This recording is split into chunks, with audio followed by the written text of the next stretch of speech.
કેમ છો મિત્રો? જો તારા મામાનું ઘર સીવી જો જો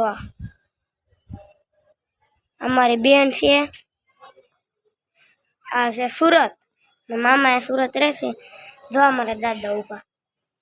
ગરમી બહુ આવે છે ને એટલે જો તારા રૂમનો નજારો તમને દેખાડું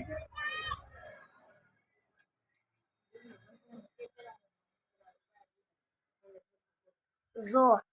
આમાં મામાએ આમાં દાદાનો ટેબલ પંખો લઈ દીધો જો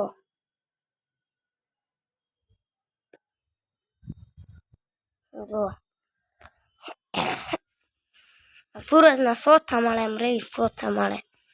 હું તમને દેખાડું